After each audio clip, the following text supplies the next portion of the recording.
Hey everybody, this is Fred from ARIANNE Relocation, and today I want to talk to you a little bit about moving and relocation to Canada. So when we tell people we're a relocation company, a lot of people wonder what exactly does that mean? Is that like a moving company? Not really. A moving company, what they do is they'll organize your stuff, they pack the boxes, they ship the stuff on a truck, take it across the country, or maybe ship it around the world. And if you're lucky, they'll help you unpack and get it sorted out when you get to your new house. But that's not really what we do. So, are we immigration lawyers? Nope, not exactly. We can help you look into different immigration programs. We can explain to you how it works in Canada, but we're not here to give legal advice, and we don't help you process your immigration paperwork, which can sometimes be complicated.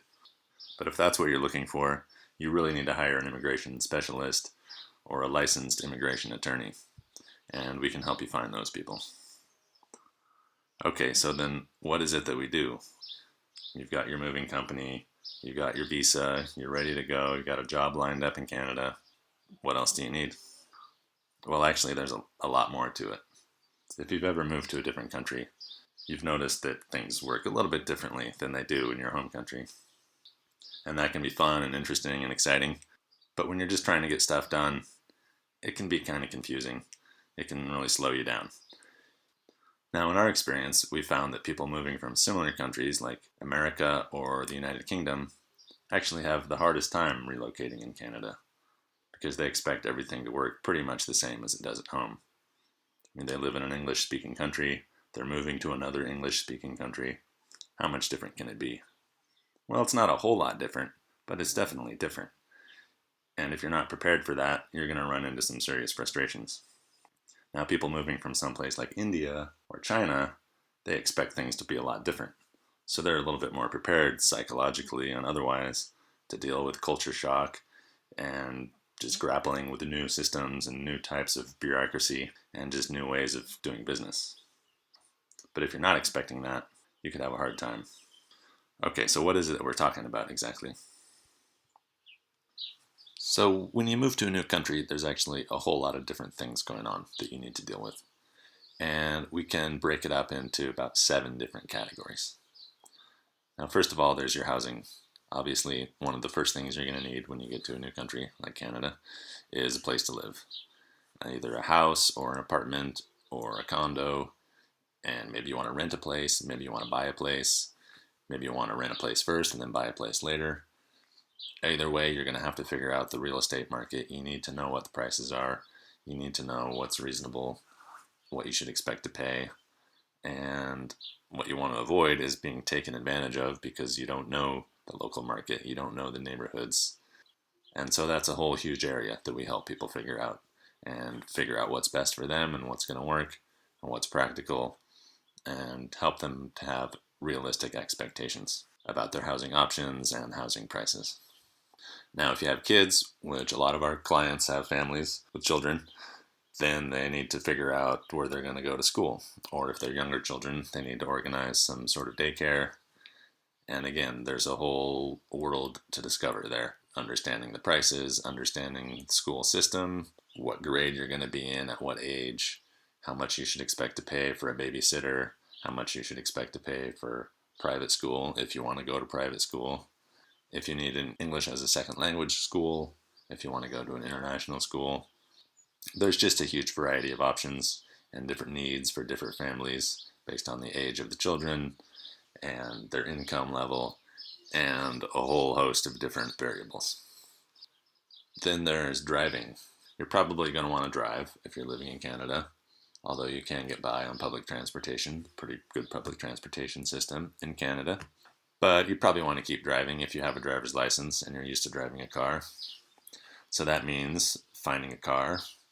Again, where do you shop for a car? How much should you expect to pay? Again, you don't want to be taken advantage of because you're not a local and you don't understand the prices. And then do you want to lease a car? Do you want to buy a car? How exactly does that work? There's probably similar options where you're from if you're coming from America or if you're coming from the United Kingdom. but the legalities are going to be a little bit different. A lease plan is probably going to work out a little bit different than it does where you're from. So you need to understand those little differences. And then there's your driver's license. You need to figure out how to replace your foreign driver's license with a Canadian driver's license, which is something that you'll need to do eventually. And better to do it sooner than later. And then there's car insurance, there's car registration, dealing with the Canadian Department of Transportation. Again, all these things work a little bit differently in Canada than they do where you're from. And it takes a little time to figure it out.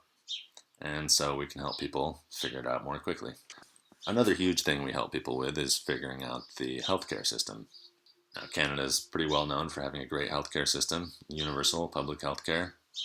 But that doesn't mean you just show up and automatically have healthcare. There's a registration process that you have to choose between different programs. Do you want public insurance, private insurance, a combination of the two? Is your employer going to pay for it?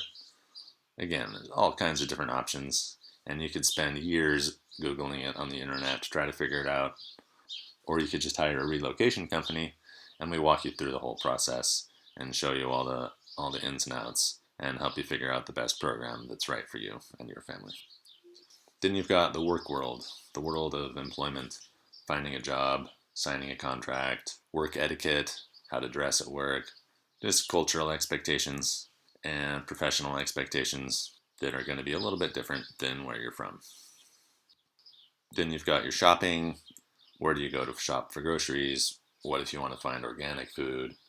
What about shopping for appliances? Where's the best place to buy a washing machine? Where's the best place to buy clothes? Where's the best place to shop for children's clothes? All kinds of things that you just take for granted in your home country, in your hometown. You just know where to find things.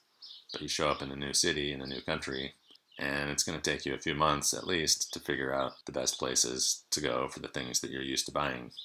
You might just think, oh, they don't sell that in Canada, I can't find it. But actually, they do have it, you just didn't know where to look. So that's just one more thing that we help people figure out. Just easing you into the transition to Canada. Finally, there's Canadian culture, which can include a lot of different things, and it can be pretty subtle and sometimes a little bit complicated. Like if someone invites you to coffee, is it okay to show up 5 minutes late? If they invite you to a birthday party, should you bring a present? How much money should you spend on the present? What about gender roles? How are women treated versus men? How are minorities treated? A lot of different behavior expectations, some subtle things, but it's also some things where you could easily embarrass yourself or say something inappropriate, and of course you want to avoid doing that. So the sooner you can familiarize yourself with the local culture, the more comfortable you'll be and the better off you'll be. So again, that's just one more thing that we help people understand when they're arriving to Canada. Now again, you can figure out most of these things on your own. You could spend hours and hours on the internet. You could stay up all night researching school districts, healthcare programs, all those sorts of things. But do you really want to?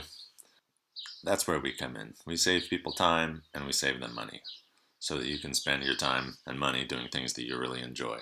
You've probably got a job, you want to spend time on that. You've probably got a family, you want to spend time with them. You don't want to spend all your hours researching government programs on the internet. Believe me, I've spent enough hours researching government programs on the internet.